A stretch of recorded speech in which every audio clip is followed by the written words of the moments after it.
Cook ചെയ്യാൻ പോകുന്ന ബീഫിൻ്റെ ഒരു ഡ്രൈ പ്രിപ്പറേഷൻ ആണ്. കുറച്ച് സ്പൈസിയാണ്, അതുപോലെ തന്നെ കുക്ക് ചെയ്യാൻ വളരെ സിമ്പിളാണ്.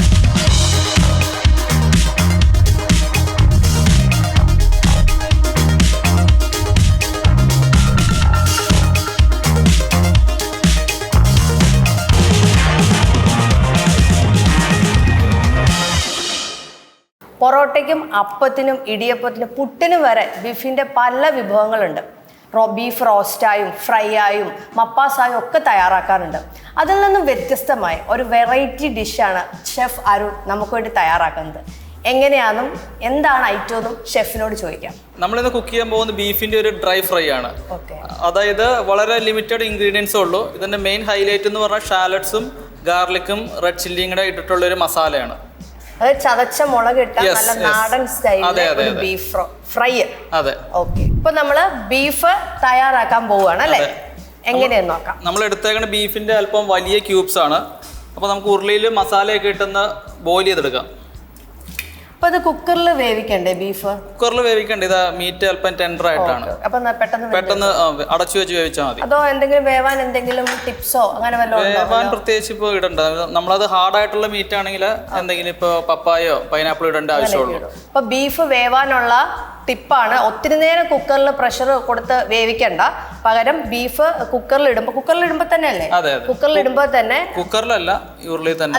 കുക്കറിലല്ല, ഉരുളിയിലാണെങ്കിലും ബീഫ് വേവിക്കുമ്പോൾ ഒരു പീസ് പപ്പായയോ പൈനാപ്പിളോ ആഡ് ചെയ്താൽ മതി. പെട്ടെന്ന് നമുക്ക് ബീഫ് വേവിച്ചെടുക്കാം. അതെ, ഓക്കെ. ആദ്യം കുറച്ച് ഉപ്പ്,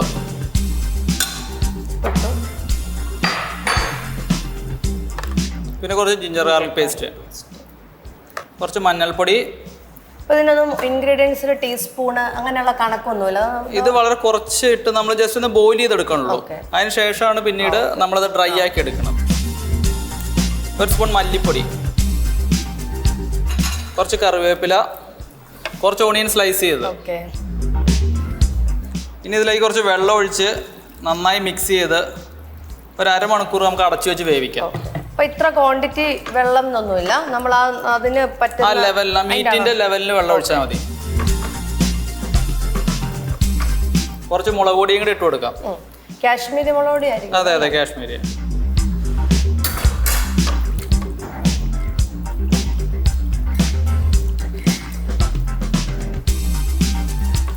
നമ്മളിത് അടച്ചു വെച്ച് വേവിച്ചിട്ട് ഇതിന്റെ വെള്ളം വറ്റിച്ചെടുക്കുകയാണ് ചെയ്യണത്.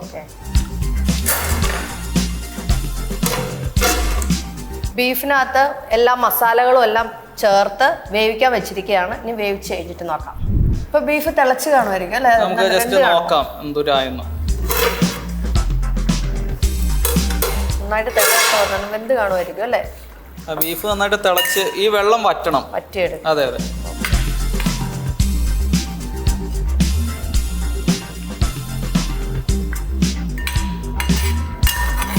നമുക്ക് തുറന്നു വെച്ച് വേവിച്ച് ഇതിൻ്റെ വെള്ളം വറ്റിച്ചെടുക്കാം.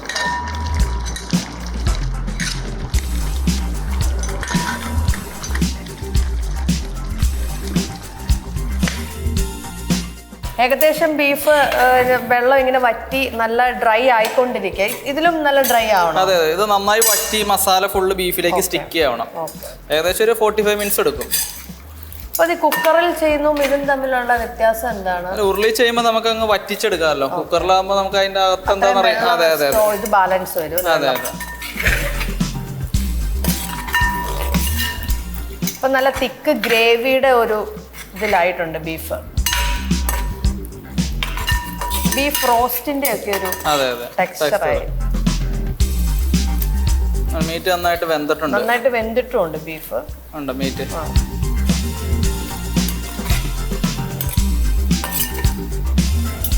ഇനി എന്താ അടുത്ത് നമ്മൾ ഒരു മസാല നമ്മൾ ഒന്ന് പ്രിപ്പയർ ചെയ്യും. പിന്നീട് ബീഫ് അതിലേക്കിട്ട് ഒന്ന് സ്ലോ ഹീറ്റ് ചെയ്ത് ഒന്ന് ഡ്രൈ ആക്കി എടുക്കും. ഇനി നമുക്കൊരു മസാല പ്രിപ്പയർ ചെയ്യാം. ആദ്യം നമുക്ക് മിക്സിയുടെ ജാറിലേക്ക് കുറച്ച് പീൽ ചെയ്ത് ഗാർലിക്. എത്ര ക്വാണ്ടിറ്റി വേണോ? ഒരു കപ്പ് വേണോ? അതോ ഒരു കപ്പ് ബീഫിന്റെ ക്വാണ്ടിറ്റി അനുസരിച്ച്. അതെ, കുറച്ച് ഷാലറ്റ്സ് പീൽ ചെയ്ത്, ചെറിയ ഉള്ളി, പിന്നെ കുറച്ച് വറ്റൽമുളക്. ഇതാണ് ഇതിന്റെ ഹൈലൈറ്റ്. അതെ അതെ.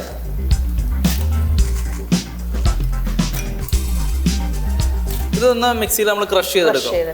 അപ്പൊ ഈ ചെറിയ ഉള്ളി ഉള്ളതുകൊണ്ട് ഒത്തിരി അരഞ്ഞു പോകുന്നത് ജസ്റ്റ് ഒന്ന്. അതെ, ജസ്റ്റ് ഒന്ന് ഞെക്കിയാൽ മതി മിക്സിയിൽ.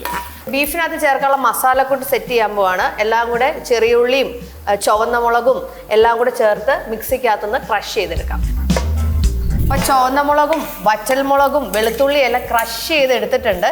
ഇനി ഇത് ബീഫിലോട്ട് ചേർക്കല്ലേ? അതെ അതെ. അത് മസാല തയ്യാറാക്കും. അതെ അതെ, മസാല തയ്യാറാക്കും. അതിനുശേഷം നമ്മൾ ബോയിൽ ചെയ്ത ബീഫ് അതിലേക്ക് ഇട്ട് സ്ലോ കുക്ക് ചെയ്തെടുക്കുകയാണ്. നല്ലതായിട്ട് ഡീപ് ഫ്രൈ ആയിട്ട് എടുക്കും. അതെ.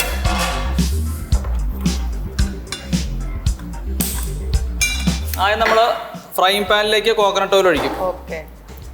വെളിച്ചെണ്ണ ഒഴിച്ച് ഈ ചതച്ച് വെച്ചിരിക്കുന്ന എല്ലാം ഒന്ന് വഴട്ടിയെടുക്കും. അതെ അതെ അതെ.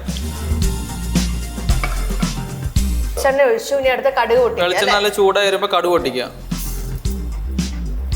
കടുക് പൊട്ടിക്കഴിഞ്ഞിട്ട് അതിലേക്ക് നമ്മൾ ക്രഷ് ചെയ്ത മസാല ഇട്ട് കൊടുക്കുകയാണ്. നന്നായിട്ട് അത് ഇതാക്കണോ അതോ ജസ്റ്റ് പച്ചമണം മാത്രം പോയാൽ മതി? ജസ്റ്റ് ഒന്ന് ട്രാൻസ്പെറന്റ് ആക്കിയാൽ മതി. ട്രാൻസ്പെറന്റ് എന്ന് പറഞ്ഞാൽ ട്രാൻസ്പെറന്റ് അധികം ബ്രൗൺ ആക്കണ്ട, ജസ്റ്റ് ഒന്ന് വാടിയാൽ മതി. നന്നായിട്ട് എല്ലാം നല്ല എണ്ണയ്ക്കകത്ത് ഇങ്ങനെ മൂപ്പിച്ച് എടുത്തുകൊണ്ടിരിക്കുക. ഒത്തിരി ബ്രൗൺ മൂത്ത് പോവണ്ട. ബ്രൗൺ ലൈറ്റ് ഒരു ഗോൾഡൻ ഷെയ്ഡ് വന്നാൽ മതി അല്ലേ? അതെ അതെ. ജസ്റ്റ് ഒന്ന് വാടി വരുമ്പോൾ നമുക്ക് അതിലേക്ക് ബീഫ് ഇട്ട് കൊടുക്കാം. നന്നായിട്ട് വാടി വന്നിട്ടുണ്ട്. നമ്മള് ബീഫ് ഡ്രൈ വറ്റിച്ചെടുത്ത ബീഫ് ചേർക്കാണ്. എന്നിട്ട് അതിനകത്തിട്ട് നന്നായിട്ട് ഇതൊരു 20 മിനിറ്റ് നമ്മൾ വളരെ ചെറിയ ഹീറ്റിൽ കുക്ക് ചെയ്തെടുക്കും. ഓക്കെ. നമ്മൾ ബീഫ് ഇട്ട് മിക്സ് ചെയ്തതിന് ശേഷം നമുക്ക് കുറച്ച് കുരുമുളക് പൊടി ആഡ് ചെയ്ത് കൊടുക്കണം. ക്രഷ് ചെയ്തതാണോ അതോ നല്ല പൊടിയായിട്ടുള്ളത് വേണം? നല്ല ക്രഷ് ചെയ്ത് ബ്ലാക്ക് പെപ്പർ ഇട്ട് കൊടുക്കുക. കുരുമുളകാണല്ലോ ബീഫിനും ചിക്കനും ഒക്കെ ഒരു ഹൈലൈറ്റ് ചെയ്തിട്ടുണ്ട് അല്ലേ? കുറച്ച് ഗരം മസാല. അപ്പൊ കുരുമുളക് പൊടിയും ഗരം മസാലയും ചേർത്തിട്ടുണ്ട്. കുറച്ച് പെരിഞ്ചീരകം. ഓക്കെ. പെരിഞ്ചീരകവും നമ്മൾ ഈ 3 പൊടികളും ഇട്ട് സ്ലോ ഹീറ്റിൽ ഒരു 20 മിനിറ്റ് കുക്ക് ചെയ്തെടുക്കണം. അതും മസാലയും എല്ലാം കൂടെ നല്ല ഡ്രൈ ആയിട്ടിരിക്കും അല്ലേ? അതെ, നല്ല ബ്ലാക്ക് കളറിൽ വരുമ്പോൾ നമ്മൾ ഫിനിഷ് ചെയ്യും. നല്ല ഒരു ബ്ലാക്ക് കളർ ആയി വരുന്നുണ്ടല്ലേ? ബ്രൗൺ മാറി നല്ല ഡീപ് ഫ്രൈ ആയിട്ട് വന്നുകൊണ്ടിരിക്കും. ഇനി എന്താ ആഡ് ചെയ്യുന്നത്? ഇതിലേക്ക് നല്ല ബ്ലാക്ക് കളർ ആയി വരുമ്പോൾ കുറച്ച് കറിവേപ്പിലയും പച്ചമുളകും ഇട്ട് ഫിനിഷ് ചെയ്യും. അത്രേ ഉള്ളൂ. അതെ. ബീഫ് വേവിച്ചെടുക്കുന്ന ആ ഒരു ബുദ്ധിമുട്ടേ ഉള്ളൂ, ആ ഒരു ടൈമിങ്ങേ ഉള്ളൂ. ബാക്കിയെല്ലാം ഈസി പ്രോസസ്സാ അല്ലേ? അതെ അതെ. കറിവേപ്പിലയും പച്ചമുളകും ഒക്കെ ബീഫിനകത്തിട്ട് നല്ല ഡീപ്പ് ഫ്രൈ ആയിട്ട് നല്ല കളർഫുൾ ആയിട്ട് വന്നു. കളർഫുൾ മീൻസ് നല്ല ഡീപ്പ് ഫ്രൈ ആയിട്ടുണ്ട് അല്ലേ? അതെ. ഇനി നമുക്ക് ഇതൊന്ന് പ്ലേറ്റിലേക്ക് സെറ്റ് ചെയ്യാം. ഇത് അപ്പത്തിനും പൊറോട്ടയ്ക്കും ഒക്കെ ഇത് നല്ല കോമ്പിനേഷനാണ്. നമ്മൾ ആദ്യം പറഞ്ഞ പോലെ തന്നെ ചുവന്ന മുളക് അതിൽ ഹൈലൈറ്റ് ചെയ്ത് നിൽക്കുന്നു. പച്ചയും ചുവപ്പും നല്ല ഡാർക്ക് ബ്രൗൺ ഷെയ്ഡ് ബീഫും കിടുവായിരിക്കും അല്ലേ? അതെ അതെ. ടേസ്റ്റ് ചെയ്തിട്ട് പറയാം കിടുവാണോ എന്ന്. അപ്പോൾ ബീഫ് റെഡി ആയിട്ടുണ്ട്. നമുക്കത് ഒരു പ്ലേറ്റിലേക്ക് സെറ്റ് ചെയ്യാം. ഇനി ഇത് ഗാർണിഷ് ചെയ്തെടുക്കും. ഇല്ല, ഗാർണിഷ് നമ്മൾ അധികം ചെയ്യണില്ല. ഓക്കെ. ഓൾറെഡി കറിവേപ്പിലയുടെ പച്ച കളറും റെഡ് എല്ലാം ഉള്ളത് അതൊരു ഗാർണിഷ് പോലെ വരും. അത്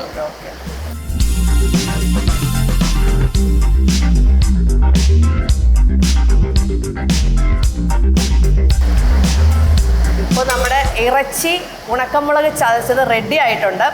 പുറത്ത് നല്ല കിടു മഴയാണ്. അപ്പോൾ നമ്മുടെ ബീഫൊക്കെ ഇപ്പോൾ ഇവിടെ റെഡി ആയിട്ടുണ്ട്. നല്ല ചൂട് പൊറോട്ടയ്ക്കും അപ്പത്തിനും ഒക്കെ സൂപ്പർ കോമ്പിനേഷൻ ആയിരിക്കും. ഞാൻ ട്രൈ ചെയ്ത് നോക്കിയില്ല, ടേസ്റ്റ് ചെയ്ത് നോക്കാം അല്ലേ? അതെ.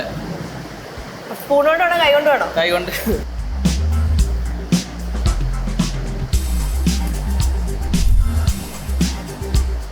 സൂപ്പറാണ്.